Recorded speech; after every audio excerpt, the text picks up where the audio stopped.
Welcome back to the deep dive. Today we're taking a deep dive into something that, well, it might seem incredibly simple on the surface, but it actually holds a surprising amount of power and nuance. We're talking about the everyday English conversation. Right. We've been looking through excerpts from English Unlocked, daily conversations for beginners, and honestly, what we found goes far beyond just, basic phrases. It really does. So our mission today is to give you a shortcut, almost like an insider's guide to understanding the depth behind these foundational bits. Yeah, the building blocks. Exactly. Greetings, introductions, simple questions, so you can use them not just correctly, but, well, with real confidence. And connection. That connection part is key. Okay, let's really unpack this. What's truly fascinating here is how easily we kind of dismiss these beginner phrases. We think, oh, that's simple. Right, just basics. But they're anything but simple. They are really the social operating system of English. You master their nuances, and you're not just speaking words. Yeah. You're building genuine connections, rapport, laying the groundwork for, well, everything else that follows. These exchanges, they're the bedrock. Essential in any language, really, but maybe especially in English, given its global reach. I completely agree. It's like these first few words are tiny social contracts, aren't they? Setting the terms. Setting the tone. And speaking of foundations, let's start right at the beginning. The art of the English greeting. Okay. Our source makes it clear English speakers don't just have one way to say hello. It actually varies quite a bit. By time, situation. Exactly. Time, situation, who you're talking to. We're talking about those core formal greetings like, hi, hello, good morning, good afternoon, good evening. Pretty standard stuff. Standard, yeah. But then the source drops this brilliant little tip. It's easy to overlook. Smile when you speak. It makes your voice sound warm. Oh, that's a great one. Isn't it? It's subtle, but it really shows how nonverbal stuff can boost or, I guess, undermine your words. No. The source also mentions informal options, hey, or what's up? But it reminds us those core greetings are pretty much always appropriate. Safe bets. Right. So here's where it gets really interesting. Yeah. Beyond just the words, what's actually happening when we pick one greeting over another? Are we, signaling our intent somehow? That's a really sharp way to put it, signaling intent. And yes, absolutely we are. Okay. When you choose hi versus hello, for instance, you're setting out a slightly different energy. Right. Hi often feels, well, more casual, direct, a quick, friendly nod almost. Good for someone you see often, or maybe new peer. Hello, though, it can carry a little more formality. Or, interestingly, it's often used when you need to get attention, like answering the phone, right? Hello. Yeah, or walking into a quiet office. Hello. Exactly. Or maybe just meeting someone slightly more formally. The choice subtly shifts the initial tone. Okay, that makes sense. And that smile tip, it's actually quite profound, I think. It's not just about sounding warm. Well, yes, warmth, but it's also conveying openness, approachability. It sets a positive mood before you've even gotten into the conversation proper. Yeah. A smiling voice is just universally seen as friendly, non-threatening.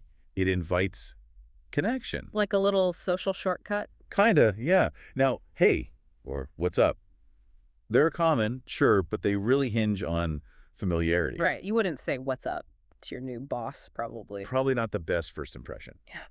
There was this story, maybe apocryphal, about a student saying, "What's up, professor?"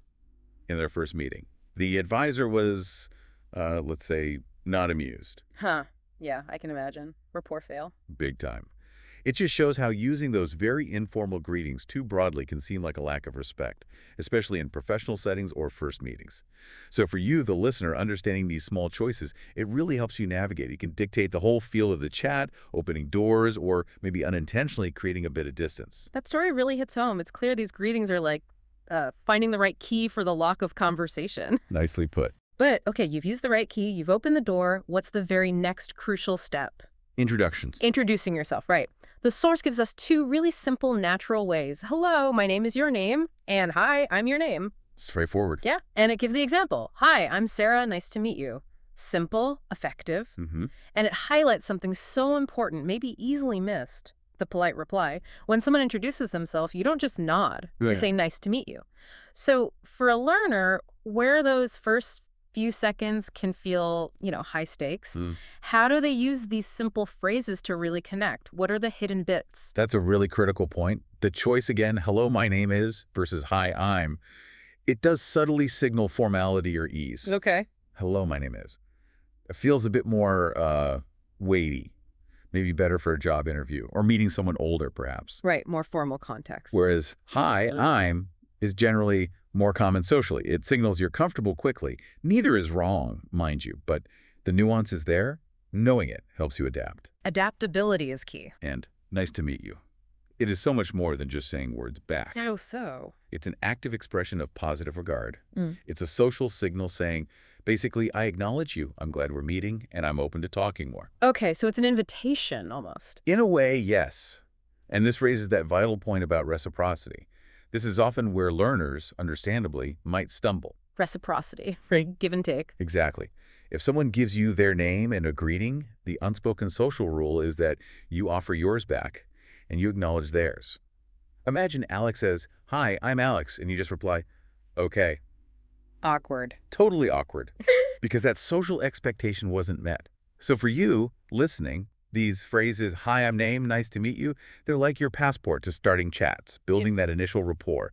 They instantly signal politeness, engagement. They make the other person feel, well, seen and valued. Sets the stage. That idea of reciprocity, it's huge, isn't it? It's not just about talking, it's about the back and forth, making the other person feel included. Precisely. And that flows perfectly into the next bit, the common follow-up questions after introductions.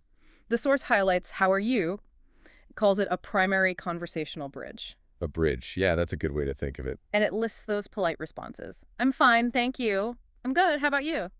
"I'm doing well, thanks." The standard replies. Right. It also mentions other key questions for first interactions. "What's your name?" Just in case you missed it. "And where are you from?" Now, these seem so basic. Deceptively simple. Yeah. But are there hidden social rules or expectations packed into "how are you" that, we really need to get? Where do people tend to trip up? Oh, absolutely there are hidden rules. "How are you?" is fascinating. It's often what linguists call a phatic expression. Phatic, what's that mean for, us? Think of it like social glue. Or maybe the hello button for the conversation flow.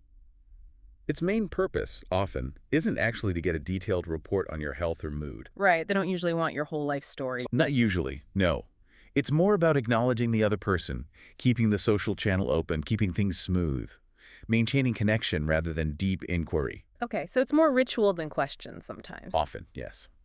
And that's why those simple, polite responses work so well. "I'm fine, thank you, I'm good, I'm doing well." They fulfill the ritual. And the nuances between them, like fine versus good. Subtle, but their Yeah. "I'm fine" can be pretty neutral, maybe even a bit reserved sometimes.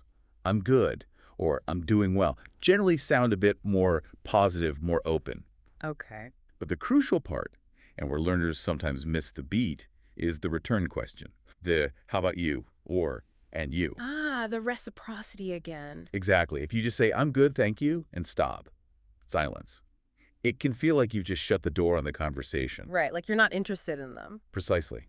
That return question shows you're engaged, you're interested, and you're keeping the conversational ball rolling. It's vital. And where are you from? Why is that one so common? It's a great initial question because it's generally low stakes. Yeah. It's a safe way to learn a bit more about someone's background without getting too personal too quickly. And it often opens up easy topics. Culture, travel, maybe shared experiences. Finds common ground. Exactly. Understanding these unspoken rules helps you respond in a way that feels natural and comfortable, avoids those awkward moments, and just leads to smoother chats overall. It really is amazing how much is going on under the surface of these simple phrases. Knowing those cues gives you a real edge. It does. Now, the source ties all this together nicely with a full mini conversation example. It's like a blueprint. A model interaction. Let me just run through it quickly so you can really hear the flow. A says, "Good morning." Okay. B replies, "Good morning." Mirroring. Good start. Then A, "My name is Alex. What's your name?" Offering and asking. B, "I'm Maria. Nice to meet you." Polite response. A, "Nice to meet you too. How are you today?" Returning the sentiment, moving it forward. B, "I'm good, thank you. And you?" Perfect. Answers, thanks, returns the question. And finally, A, "I'm doing great." Closes that loop nicely. It feels so natural, doesn't it? It really does. So here's where it gets really interesting. Let's break down why this sequence works so well. What makes it such a solid model for you, the listener, to follow? What's truly striking about that example is how seamless it is. The flow is almost, well, effortless, isn't it? Yeah. Each line just leads logically to the next. It creates this comfortable, predictable rhythm. It doesn't feel forced or like reading from a script, even though it kind of is. Right. And notice that mirroring right at the start, good morning, good morning, that's not just empty repetition. No. It builds immediate rapport. It signals you're paying attention, you're meeting their energy. It's a very subtle way of saying, okay, I'm here, I'm engaged. Sets a positive tone from word one. Exactly. Then you get the politeness baked into nice to meet you too. It's not just hearing nice to meet you and moving on. It's actively returning the feeling, reinforcing that positive connection. Acknowledging their politeness. Right. And that line, I'm good, thank you, and you. That is just textbook perfect for this kind of interaction. Textbook perfect. I like that. It does three things beautifully. Yeah. Gives a concise answer, shows gratitude, thank you, and then, crucially, keeps the door open with, and you. Ah. It invites the other person back in. Ensures the conversation doesn't just, die right there. It keeps the ball in the air. But that's a great way to put it. It acts as that bridge we talked about. Yeah. So for you listening, seeing it laid out like this, Yeah. it really helps identify those core building blocks. You can see how they fit together. Yeah, it takes the mystery out of it. It does. It gives you a clear roadmap so you can build your own conversations with more confidence. Less guesswork involved. It really demystifies it, shows you the how-to behind a smooth interaction. Which brings us really to the final, maybe most important point from the source, practice. It's practice. The practice challenge it suggests is simple, but I think really profound.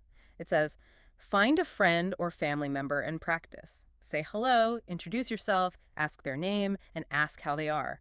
Repeat until it feels natural. Until it feels natural. That's the key phrase. Right. This isn't just about mindlessly repeating words, is it? It feels like it's about something much deeper. Turning passive knowledge into active skill. So what does this all mean for you as a learner? How does this simple advice, just practice, actually unlock fluency and that feeling of ease in English?